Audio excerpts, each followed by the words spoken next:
Yo. What's happening, everybody? It's your boy Larry. And we live up in this man. What's going on, everybody? I missed y'all, man. I missed y'all, bro. What's going on, man? NBA playoffs, game 1 and 2 recap. You already know how it's going down. I told y'all I was going to give y'all the breakdown of the videos of the rounds of the series. All that. I got the Nets versus the Celtics. Number 2 seed versus number 7 seed. Game 1 and 2 recap. I'm about to break down game 1 and 2. If you haven't missed it, if you have missed it, if you know what I mean, whatever the case may be, if you're just catching the scores on Instagram, Sports Center, NBA, anything like that, I got to break it down so you can know what's actually going on. You know what I'm saying? Like that. Everybody, please press that subscribe button. Please share. Please let everybody know that Larry Live TV is a go. You feel me? I'm trying to feed the fam. So go and hit that like button. Go and hit some comments. Chop it up. Talk. And follow your boy on IG, Larry Live TV. Yeah, my goal here is to give y'all as much NBA playoff knowledge as I can in 10 minutes or less. You already know, baby. Stay blessed. So let's start this motherfucker off. Game 1, game 2, Boston versus Brooklyn. Let's dive up into this mother lover now. Game 1, we had a 93-104 win by the Nets. It was a tick-for-tack kind of game. Boston showed they really had the nuts to hang with these boys. But in all reality, the big three just took a while to get hot. And Boston was hitting a little more shots than the Nets was.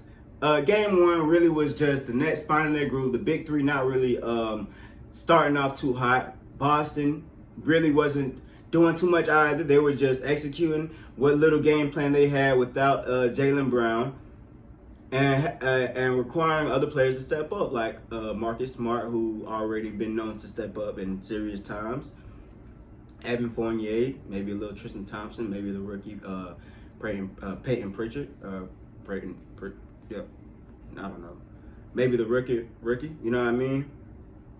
But to not have a Jaylen Brown and to already be down a defender and already be down an offensive player, you know it's going to be a tight series. I don't have Boston winning a game in this series. You have Kevin Durant, who no one on that team can guard. You got Tatum on him sometimes. You got Williams on him sometimes. You don't really know who's going to guard this man. It's just too tough. Then you got Kyrie, who Kemba can't guard. And Smart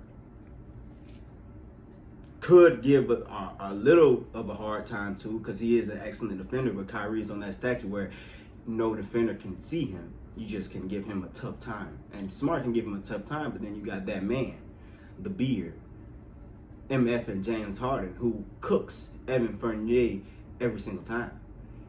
So then you got, he was a 3-point.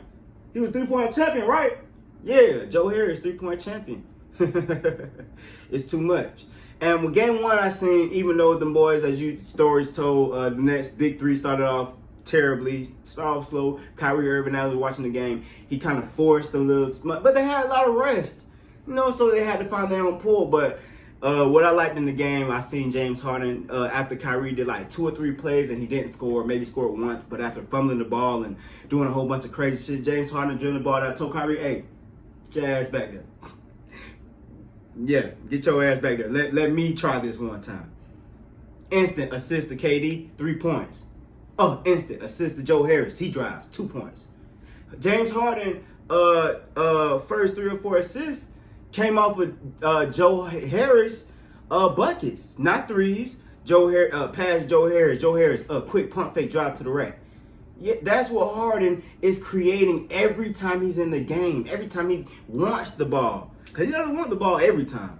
He lets Kyrie do what he does. He lets KD do what he does. But when he sees the offense, needs a decent flow, he can provide that. That's why when KD was out, when Kyrie was out, he was still able to dominate with that Nets team.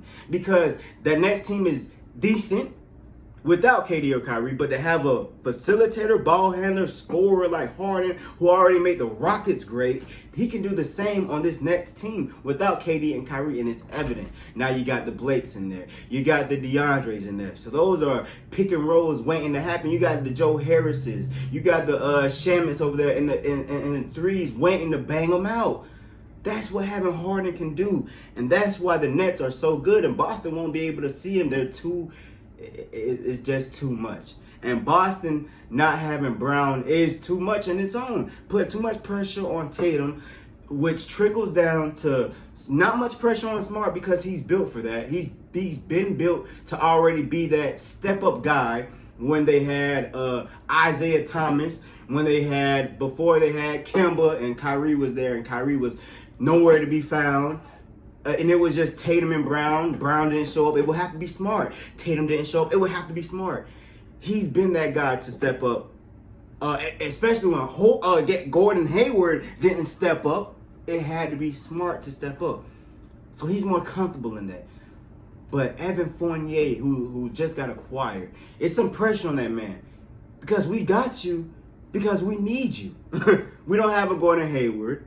We need that extra scoring. We need you. That's why we got you from Orlando. So that's pressure on Evan Fournier to make his shots against this great team. This isn't like you're facing an average team where your shots doesn't really have to go on. You can take time to find your rhythm. No, we need you to start off good and end great. If not on offense, at least on defense, at least in the intangibles. That's why I feel like Boston doesn't have enough. Shout out to that boy Williams for coming in game 1 with 9 blocks, 9 rebounds, 11 points. Damn near getting a triple-double like that. Smart with 17, Tatum 22. They was giving Tatum the time of his life. 6 for 20, 9-11 from the free throw. He had to force his way inside, but the Nets just being too much. Not even being too much, because the Celtics, it was, like I said, tick-for-tack game up until after half. KD got hot. Kyrie got going. Harden was making some shots. He was facilitating still. They were making threes. The big three were starting to form. We're starting to build. And it was too much for Boston. KD was scorched. I believe he had 10, 12, maybe 14 points in the first half. Ended with 32. And it was an efficient 32. I don't mean to just throw it in with 32. It was an efficient second half. He missed like 6, 7 shots, maybe 8 shots in that first half. And I'm sorry my stats aren't perfect. I gotta tighten that up for y'all. Game 2, baby. It was a completely different story. Kind of the same, but completely different. The only difference, Brooklyn wasn't missing. The big three wasn't broke. Harris stepped the hell up, even though he was there in the first game, 10 points, albeit, but he scored like 3. I don't need to break it down. You had to watch the game to know what I'm talking about. KD ended with 26. Harris with 25. Harden with 20. Irving with 15. But he had 7 assists. 6 assists, my bad. Blake with 11 points. The biggest thing for these Nets was, even in the first quarter they ended with 40-26. Not run, but quarter, 40-26, beating the brakes out Boston. But what you need to realize is it all started with assists coming from everyone. Come everywhere, goddamn. Blake getting assists. Kyrie getting assists. Harris getting assists.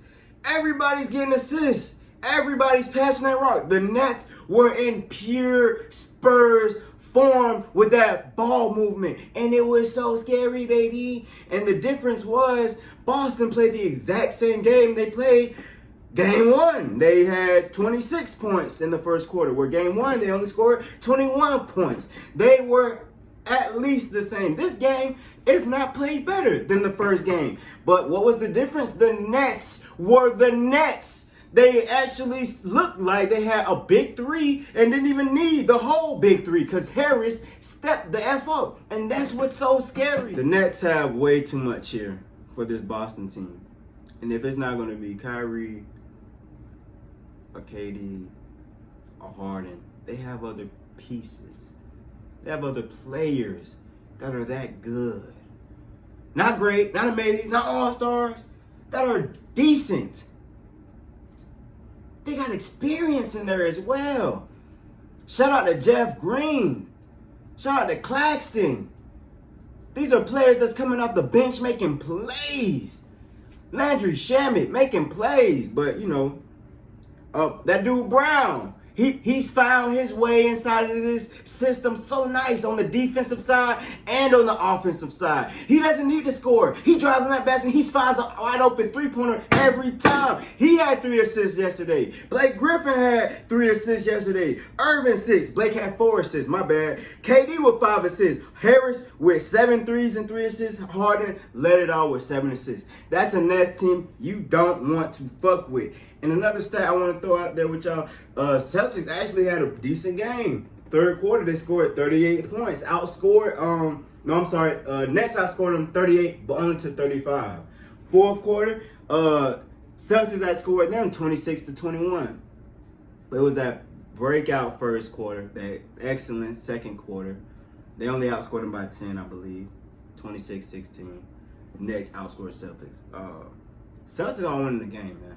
I don't have to break nothing down. I don't have to show y'all too much stats. I don't have to do none of that. Brooklyn is in rare form right now. And they need this against Milwaukee, against Philly, and especially against the Lakers. But I know for a fact one of these teams is going to expose the Nets. But that's for a whole nother video. I'm just talking about games 1 and 2. But that's all the time I got right now for Larry Live. Catch me on the next go around where I give y'all some more playoff information in 10 minutes or less, baby. 10 of them. And you can come out a little bit smarter, knowing a little bit more. Or just seeing where I come from with shit. Or just seeing me talk because I'm so fresh, baby. You feel me? You just want to see me. How y'all doing, ladies? Yeah. But I'm out of here. You already know how it's going. Catch me next time on the next episode of Larry Live. Fuck with your Florida water. Why not drown, baby? Yeah. Catch me next time, people.